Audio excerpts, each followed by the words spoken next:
My first day of retirement, I didn't sleep in. I didn't have a cup of coffee and stare out the window and think about all the things I was finally free to do. I didn't golf, I didn't travel. My first day of retirement, I wheeled my wife, who had just become paralyzed, from one room to another in a wheelchair. And I thought to myself, this is it. This is retirement. Well, what I'm about to share with you, I've never said out loud before, or if I have, not like this. I think some of you need to hear it, because your story might look a lot like mine.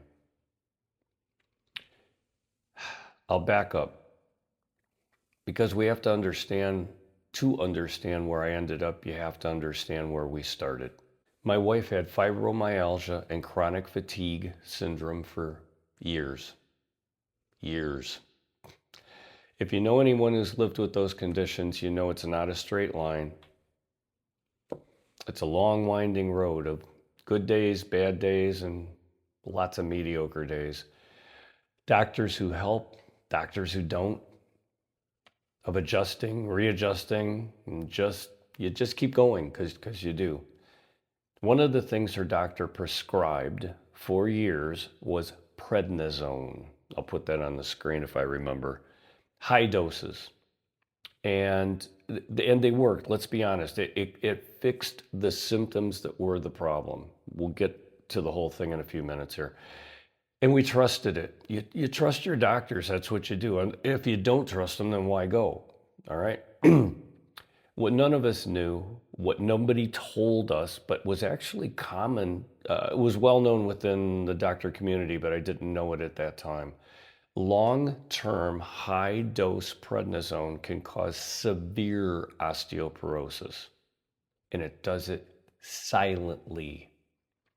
You can't feel it happening. There's no warning sign. Your bones are just quietly becoming fragile and essentially hollow. One day, she bent down to pick up a small piece of paper off the ground, and as she was straightening back up, she heard a pop or felt a pop. And that's all it was. It was just a pop. And she told me about it. And she said it was kind of bugging her. And within 30 minutes, she was in excruciating pain. Well, it was a spinal disc. And it was now pressing directly into her spine. What followed was a journey I wouldn't wish on anyone. Doctor to doctor, specialist to specialist, and not everyone trying to figure out the best path forward. And eventually, spine surgery. The surgery that was supposed to help her left her a paraplegic. Going to let that sit for a second, because even now, saying it out loud, it still has weight to it. It sits really firmly everywhere on me. She went into that surgery as a woman with chronic pain who walked with difficulty, but she walked, came out unable to walk at all. And I want this to be clear too. I'm not here to blame her doctors.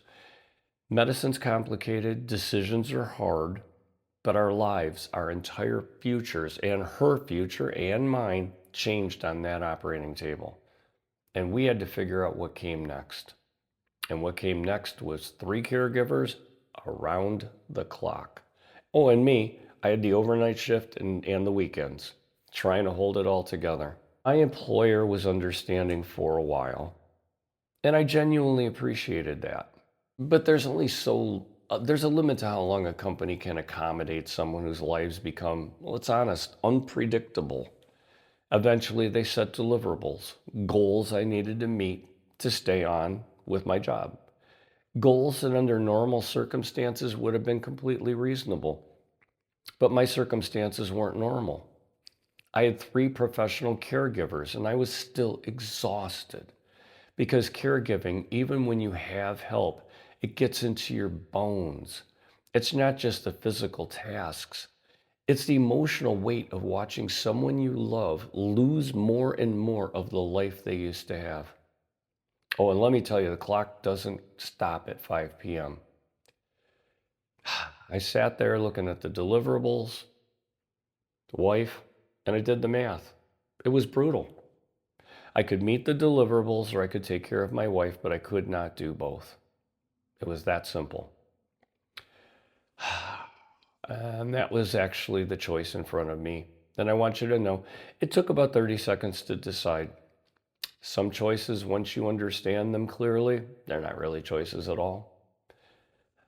I went home, I retired, I went home to take care of her, and there we go. Bit of a pause. If this story's resonating with you, if you've had to make a choice like this, or you're watching someone you love go through something like this, please subscribe. This is the kind of conversation I'm committed to having on this channel, the real stuff. All right, let's keep it going.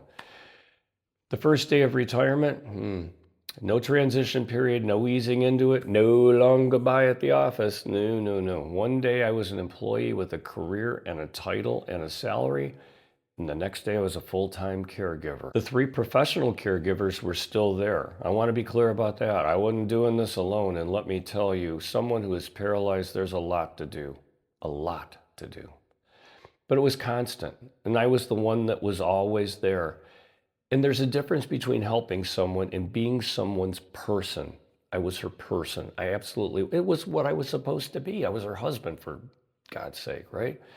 I didn't switch into retirement mode, whatever that means, because there was no space for it. The question of who I was now that I wasn't working, that never came up. Absolutely never came up. No time to ask. I was a husband, a caregiver, and that was the whole job. And honestly, at the time, I didn't question it. You just keep doing what you do and you keep moving because you think tomorrow's going to be a little bit better. I will tell you, most of the tomorrows were just a little bit worse. Kind of that. Okay. Ready for the fun stuff? Well, if all the other stuff wasn't enough, February 26th of 2020, my wife had a stroke. And after conversations with her doctors and lots of conversations with each other, made in the quieter moments, and she was lucid enough for those conversations, we made the decision to move to hospice care. She had just had enough. I don't know if you've ever had to make that decision with someone you love. I hope you haven't. Oh God, I hope you haven't. But if you have, you know there are no words for it. You just know. You hold their hand. You try and make sure they're not in pain. You try and be present for all of the stuff that you can be present for. She passed on March 9th, 2020, a little before 8 o'clock in the morning. You might recognize that date. That was right as COVID lockdowns were beginning. She literally died on a Monday, and we locked down fully here in Ohio, where I am, on that Friday. The world shut down the same day I lost my wife. No gathering of family, no community of people showing up at the door with food and awkward hugs and stories about me that would have, stories about her that would have made me laugh. Nah, there was none of that. Just silence. I got a few phone calls, no two ways about it. But I was locked down, man, with grief, with nowhere to go. Here's something I haven't talked a lot about. Grief in isolation is a different animal. When you lose someone and the world keeps moving, people come and go in your life. Life gradually pulls you back in little by little. And you have no choice but to rejoin it. Typically, you've got a job to go back to. You've got people around you. There's family that needs you and all of that. It's painful, but it's also healing. When you lose someone and the world stops, you're just flat out alone for weeks, months. No distraction that feels real. No re-entry because there's nothing to re-enter to. And that's when my retirement actually started. Not the day I stopped working, not the day my wife became ill, not even the day she passed. It started somewhere in the middle of lockdown, in a quiet house, in grief. I couldn't share with anyone in person. That was day one. People often ask me why I started this channel. Why talk about retirement? Why put yourself out there? The honest answer is I'm still figuring this out. I don't have a tidy ending to offer you. I don't have 5 steps to recovering from a loss like this, building a meaningful retirement on the other side. I don't have that for you. What I have is the truth that just when you think you've processed something, just when you think it's settled, another layer of the onion reveals itself. Maybe that's okay.